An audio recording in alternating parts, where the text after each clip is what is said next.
Hello, everyone, and welcome back to the Basel Pod. I'm Sam Basel, joined alongside Michael DeRosa, and it's Sunday, so that means we are once again doing NCAA Tournament Tiers. DeRosa, how are you doing this week? How has this past week of college basketball treated you? Doing well. We had some good games this weekend. Cooper Flag slipped and fell. I feel like that's happened like 3 times this year. When he's Yes, they not, actually brought it up on the broadcast that it's happened a yeah, couple times. when he's not literally Michael Jordan, he's just falling over. So I think that's kind of a fun dichotomy. Good week of hoops. Good week of hoops. Happy to be here. Yeah, great slate of games yesterday, and it's definitely affected our tournament tiers. So let's get into it. At the end of last week's podcast, this is what our tournament tiers looked like. Pretty much, about 15 teams that we considered locks, about 20 or so that we felt like are fairly comfortable, and then another 15 in the bubble, and then 10 in the long shots category. A couple that we dropped off entirely, namely Cincinnati. DeRosa, you were not too much of a fan of Cincy, but they had a pretty solid week. So I mean, I'm not ready to throw them back on the graphic, but I just want to highlight that they have not looked too bad. Going into this week, as of this morning, I took a look at all the big scores from this past week, especially yesterday. A lot of big movement yesterday. And this is the updated tournament tiers grid that I have created. And I'm going to go through each of the tiers, starting off with the locks and going all the way down. And then we're gonna kind of hash out where everybody should move, after this past week. Starting off the locks category, I added 2 teams. The first team I added, Arizona. I felt like, they were almost there last week, but after last night's win against Texas Tech, the fact that they're on a 6-game win streak in the Big 12 right now, I feel like every time I've watched them on TV, they have looked so good. So I'm kind of ready to throw them in the locks category. Any thoughts? Any disagreement there? I'd have to look into the resume a little bit, and especially because they did just beat Texas Tech. So yeah, I think they're about a lock. Yeah, that feels about right. Yeah, I mean, look, if you want to go into the resume a little bit, their last loss actually was in mid-January to Texas Tech. It was a 16-point loss, but since then they've taken down, Oklahoma State, Colorado, not that great. They took down Iowa State in overtime. Yep. Iowa State was really good. I mean, they're kind of sliding a little bit, but then they took down Arizona State on the road, BYU on the road, and then Texas Tech last night in a pretty decisive game. So I'm ready to throw them in there. Maybe if they mess up down the road, we could reconsider it, but I like them as a lock at the moment. The other team, I don't know if you'd agree with me here, is Wisconsin out of the Big Ten. Wisconsin, they're on a 3-game win streak. They just beat Indiana by like 12. They beat Iowa. I feel like they're also a very solid team. Let's see. Just looking at their upcoming schedule, Washington comes to town. Penn State comes to town. They should win both those games. Yeah, 2 teams that are kind of in a free fall right now. Yeah. Yeah. I mean, they have that win over Arizona. That's aging really well. They beat Pittsburgh on a neutral. That looks decent. I don't know if they're going to call that Butler game a road game or a neutral site. Probably should be a road game, but that's another conversation for another day. Ohio State wins aging fairly well. Yeah, I can get behind it. I feel like I would still have them in the fairly comfy tier. I think they need just like 1 or 2 more wins for me to be like, there is a 100% chance they make the tournament, but I can get behind it. All right, cool. So let's leave them there for now. Yeah. And if they mess up, I mean, a couple trap games, I feel like that could cause us to, maybe reconsider our ranking. Definitely Oregon on February 22nd, and then Washington on February 25th. Those are some kind of trappy games. Because then the next 2 games that they play, Purdue and Illinois, are also in the same tier. So I feel like if you lose to another team in the locks tier, you're pretty much safe unless you're losing by 30, right? The one team that I did not put in the locks category, but I considered it, and I wanted to wait until your approval, was St. John's. That was St. John's to bring up. Is on a 10-game win streak. they had 2 ranked wins this week, a 6-point win over Marquette and a 68-62 win over UConn on Friday. I am ready to put them there. I just didn't because I wanted to get your thoughts as, one of our Road to the Garden guys. Yeah, that was the first team I was going to bring up. I'd put them there. All right. I don't see how they lose enough games to miss the tournament at this point. I feel like they'd almost have to lose out. They're not losing to Dan DePaul. They're not losing to Dan Butler. They're not losing to Seton Hall. That is not happening. So if they lose the other 4 games, which is definitely within the range of outcomes, I don't think it's likely in the slightest, but it is, I guess, possible. They're still a tournament team. So yeah, I'd put them in locks here. They're making the tournament. Yeah, the Big East tournament, I feel like this is not always super kind to 1 seeds too. So we're not saying that they're a lock to win the Big East, but definitely a good chance of hanging a Big East regular season banner. Rick Pitino had a really great quote after, I believe it was after the UConn game, and someone asked him if I came to you a year ago and told you that you were 10-1 in Big East play, you've won 10 in a row, and you're rolling right now, what would you say? And he was like, how the hell did we lose that one game? So this team is confident, they're clicking, and I think we're ready to throw them in the locks category. 2 lock teams that I think might be in danger that I wanted to get your thoughts on. Kentucky. Kentucky has lost 4 of their last 6. Their most recent loss coming 98-84 at Ole Miss. And then they won earlier this week, 80-57 against South Carolina. Not really a super, impressive win in any regards, but just one that you got to get. And then Marquette on a 3-game skid, lost to UConn, St. John's, and Creighton. Are you comfortable possibly moving them out of the locks category?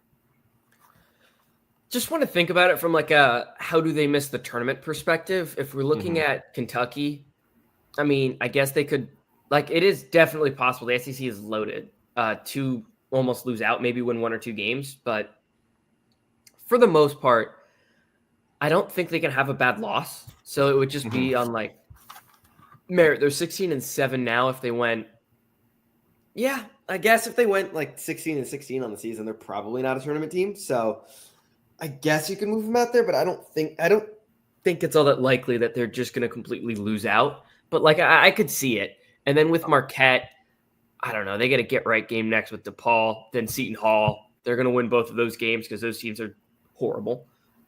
Villanova, Providence. They're going to beat Providence at home in all likelihood. They should beat Georgetown on the road. I would still keep Marquette there. I'd be okay with moving Kentucky if that, Okay, let's keep both in for now because it doesn't seem like you're too comfortable getting them out of there. But let's see how they fare over these next 2 weeks, and then we could possibly reconsider. Anybody else in the fairly comfy category or lower that you feel like you're ready to move up into the locks area? Let's look at let me see if we got a second. Where do you have Michigan? Michigan's in the fairly comfy tier. Michigan was the first team that came to mind. They beat Indiana yesterday. Okay, great. Beat Oregon. Okay, they're just doing enough to stay steady. I think maybe if they beat Purdue at home, I think that would move them into the locks tier. But they've got 5 losses on the season. They do have a relatively tough Big Ten schedule coming up, so I don't know if I'm surefire putting them in the locks. But they were the first team that came to mind. If they can win just some of these really tough games they have coming up, I feel like they're even just 1 or 2. I feel like that puts them over the edge and right on the lock tier. And I think they're a very good team. So I could see them staying steady around that level. Michigan was the first team that came to mind. And then where do you have Missouri as well? Missouri, I also have in fairly comfy.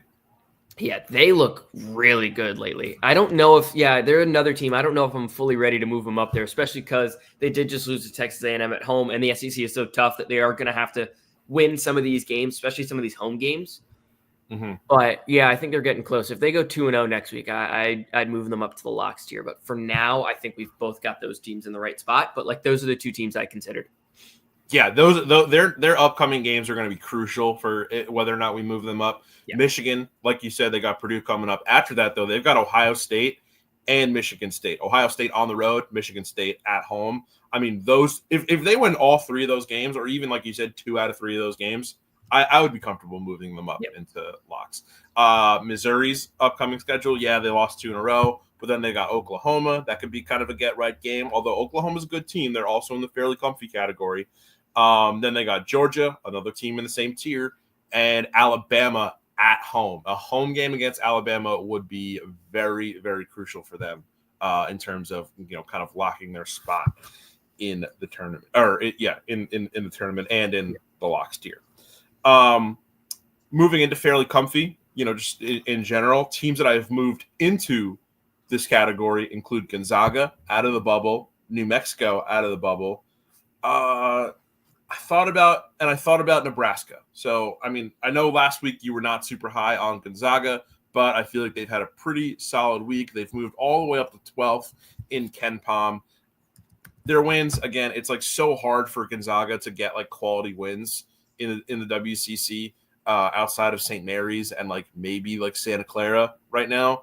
But I mean, just the way that they got these wins, just kind of blowouts.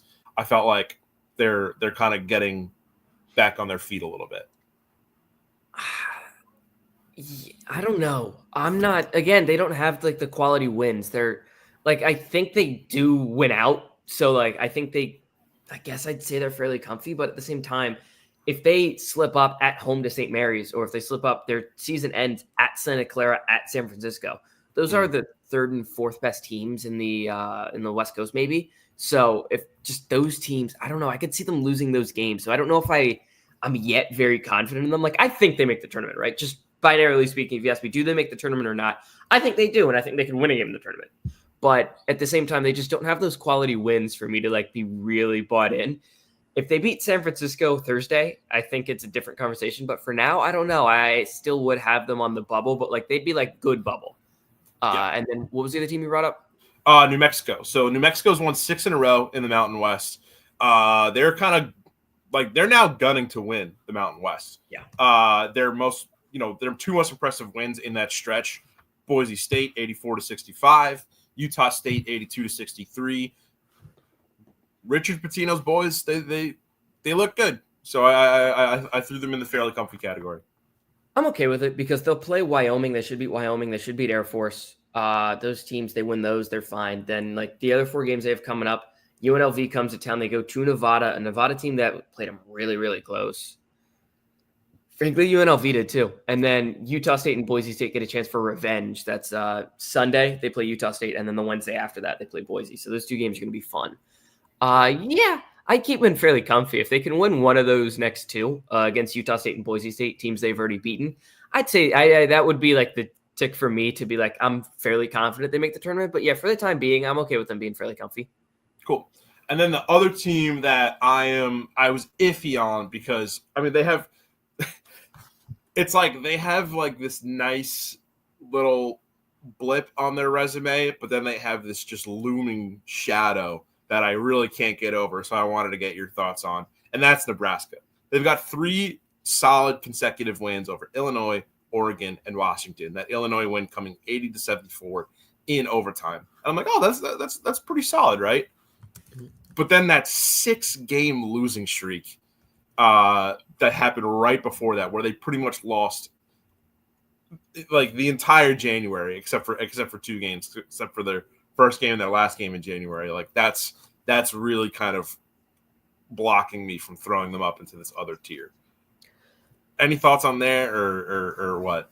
They're a straight bubble team. I mean, just looking at their conference record, they are 5-7 in the Big Ten. If they stay 2 games under, they go 500 for the rest, and they end 9-11.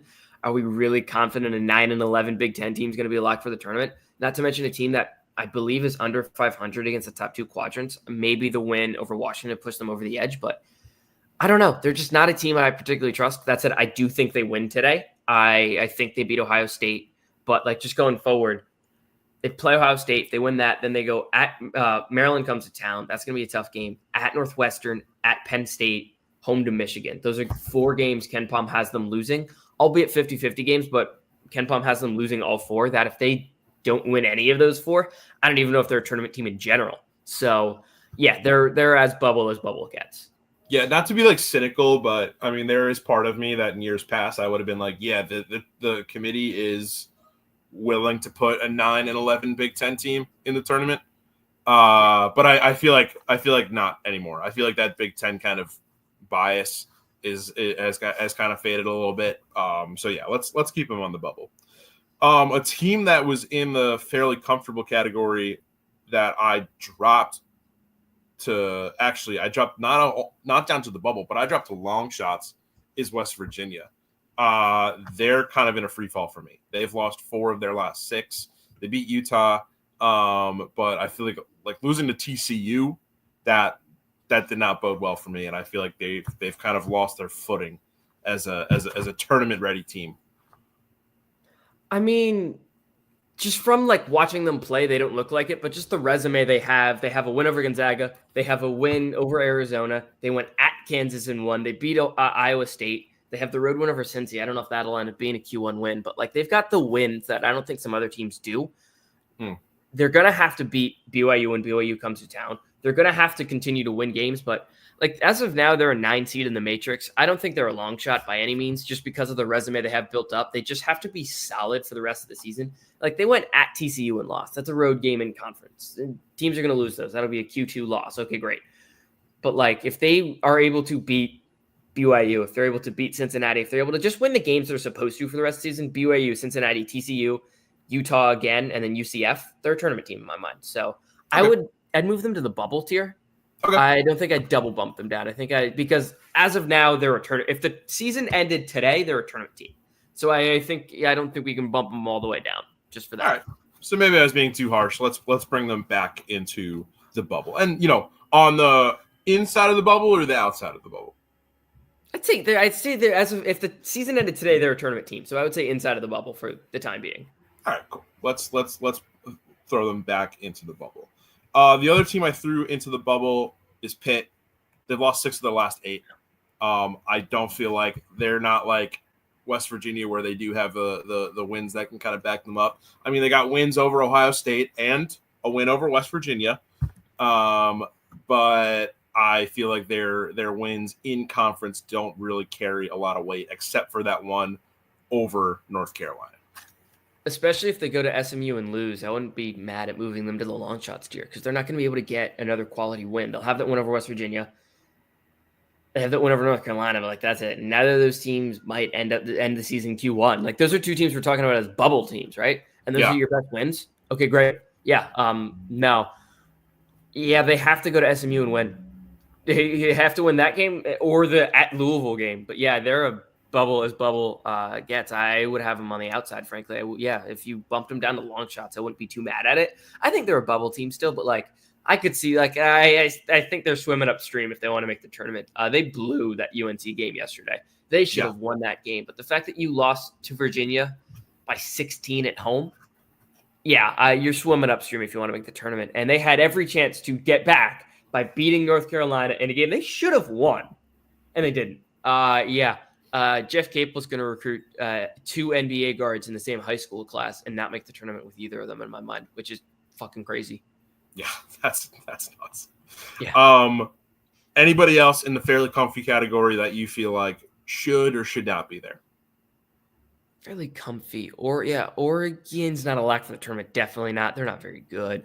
Then when we look at like the downside, that's crazy that you're saying that because you were pretty high on Oregon to start. Dude, they've fumbled the bag so hard. I've been watching, like, they just don't look like it was that one point that Purdue game to me was the switch because they went 10 minutes without scoring. 10 minutes. If they scored like 4 points in that switch, they win that game. But just since that game, it's just like they can't score. They just don't have the dudes. Shellstead was awesome yesterday for a half, and then they just didn't show up in the second half. It's like, damn it, man. Where do you have Wake, BYU? Yes. Where do you have San Diego State also on the bubble? I would agree with that. Ohio State, you have. I have fairly comfy. Okay. Ohio State would be the one to me. Their resume is really good, but I just don't trust them. Okay. That's and I think they do lose today, so I don't know, but they also beat Maryland this week. They're the one for me. But I don't know. I just looking at the season they have upcoming, they should win some of these games. If they lose to Washington, then it's like, okay, we can bump them down. But for now, yeah, I think we've got them in the right spot. But they just don't give me trustworthy vibes. If that makes sense. Okay, let's put Ohio State on a fringe comfy category. Going into the bubble, I know we talked about a lot of these teams, but there were a couple that I moved up from the long shots into the fairly comfy category. There's actually one that I moved from completely off the graphic into the bubble, and that is Arkansas. Yeah, I don't know if you necessarily agree with me there, but I mean, look, they're kind of like Nebraska, where they're doing really good right now, and they have a couple wins earlier in non-conference play that I like, but then they just have that really, really poor start to SEC play that's kind of holding me back. Earlier, this past 10 days or so, they beat Kentucky 89-79 in Rupp Arena. That was Calipari's big return game. Then they beat Texas also on the road 78-70. And then they held Alabama, who probably is going to be the AP #1 team coming into Monday. They held Alabama, to only a 4-point loss. So they lost 85-81 at home to Alabama. A home loss sucks, but against a potential #1 team in the country, I feel like that bodes well for them. And that kind of puts them in the bubble talk. I would like to see them get, maybe a game over 500 in SEC play for me to be super comfortable putting them there. But I was curious on your thoughts. No, I'm fine with it. Just based on, again, they won 2 huge road games and they have the neutral one over Michigan, and there's so many good teams in the SEC that it kind of goes both ways. On one hand, they could lose out and miss the tournament, like that is well within the range of outcomes. But on the other hand, if they go at Texas A&M and win, that is a huge resume win that not other teams are really going to have at this point in the season. They have Missouri comes to town. That's a really, really good team. They go to Auburn. They're not going to win that game, but like if they do, Texas comes to town. Maybe Texas will end as a top 30 net team, get a Q1 win at Vanderbilt. That's the weird court, but like they could win that game. So yeah, I'm okay with them being in the bubble. I think you got them in the right spot. Okay. Yeah. Great. I want to, I would love to get, your ECB pod co-host Josh Burton's thoughts on this. I mean, I feel like that loss to Kentucky. I mean, I don't know if deflating is the right word, but I mean, it was just like, it just felt so like preposterous, right? Yeah, it's like that is the one game you can't lose. Like Kentucky was so good, like you thought, you had gotten like the nice like Instagram post without your ex, like everyone's looking so good, and then it just comes crashing down, in your first meeting out in public. Another team I have moving up from the long shots category. This is a little fringe, like this is a tentative move up, like we talked about earlier, was SMU. SMU got, they've gotten okay wins. I mean, it's like really nothing like impressive, but they've won 7 of their last 8. That Louisville loss just it kind of looms over them though. Like they all their losses in ACC play are over like really good teams, and they're blowouts. Like they're all double-digit losses, but then they've strung together 4 wins in a row against, they've kind of beaten down on the kind of the bottom feeders of the conference a little bit. That current win streak being NC State, Cal, Stanford, and Virginia Tech. Are you comfortable moving into the bubble, or am I being a little too bullish on them?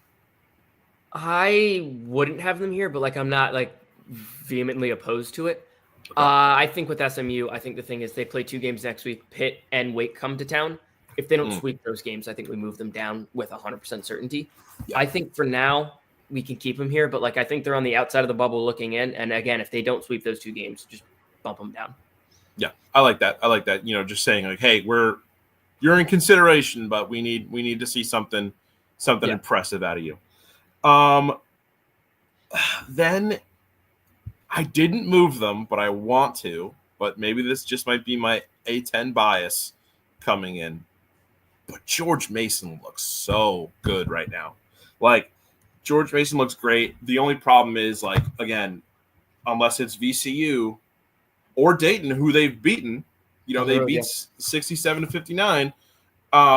It's hard to get like a super bubble, at large worthy win in the Atlantic 10. I mean, also, it kind of comes down to, if you're an Atlantic 10 fan at this point and you want a two-bid league, you might have to root for George Mason to actually lose to VCU here.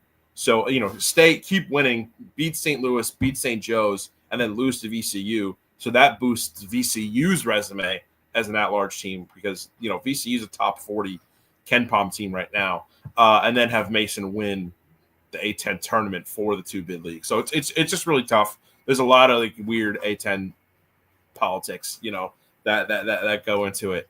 But I don't know. They look so good right now. They got a raw deal on the schedule because VCU doesn't come to town. They don't have the chance to get that home win, which they get that win. That's something. Yeah. This is just watching them play. They're one of the best 50 whatever teams in the country, right? Whatever the number would be to get at large. Like if we're watching them compared to SMU, have you watched SMU play this year against any team with a pulse? They're terrible. They're really bad. Wake can't shoot. There's some other teams that we're going to move down, so we'll talk about those in a bit. But Xavier to start the season was really bad. That team was not good.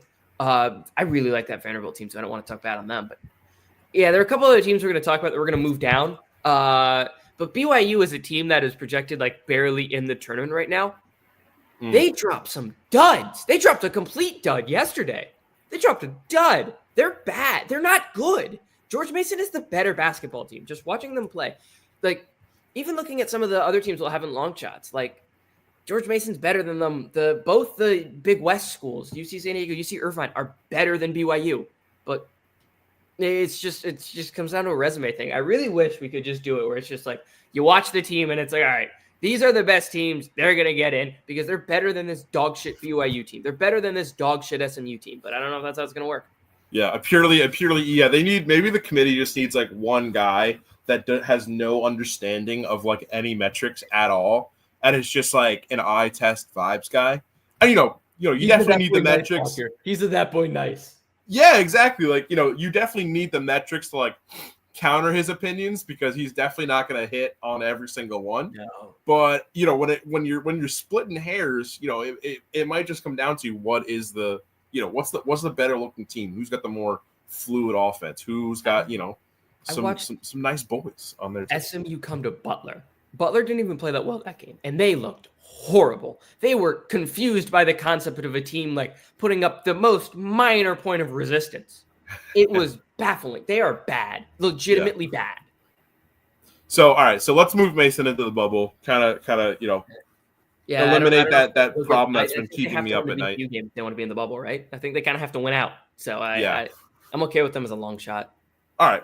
Let's keep them in the long shots, but I want to so bad. Yeah. All right. A couple teams that I'm dropping off the bubble.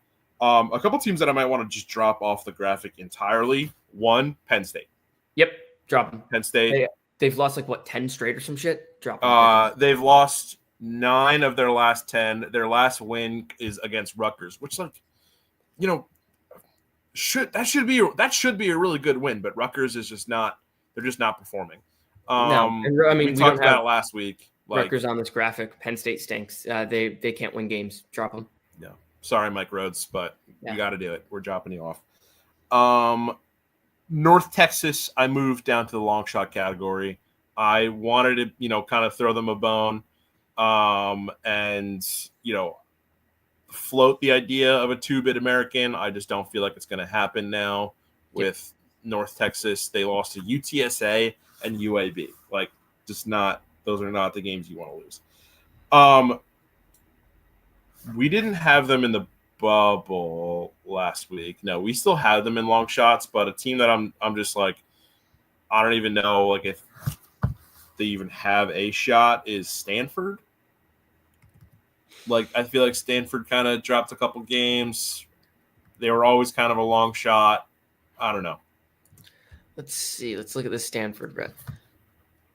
Yeah, if they don't win at Duke, they're probably not a tournament team, and I don't even think they're a tournament team in general. They have the Santa Clara win, and they have the North Carolina win. Those are the two.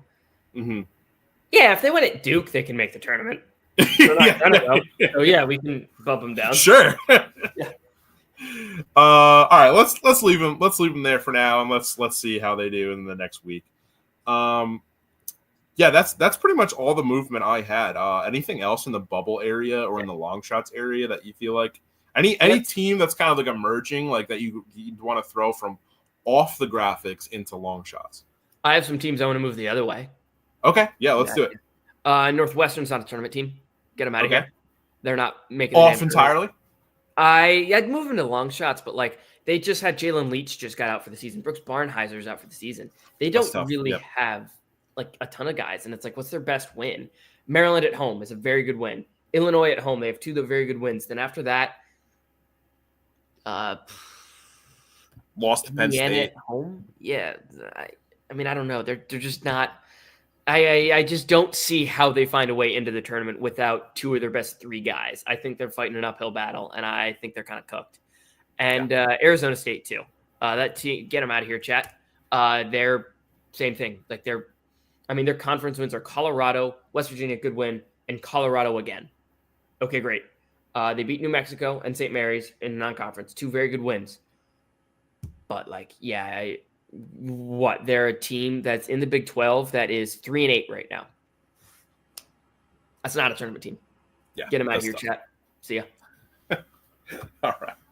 Anything else? That pretty much covers all of our movement. Anybody else that's kind of caught your eye this past week?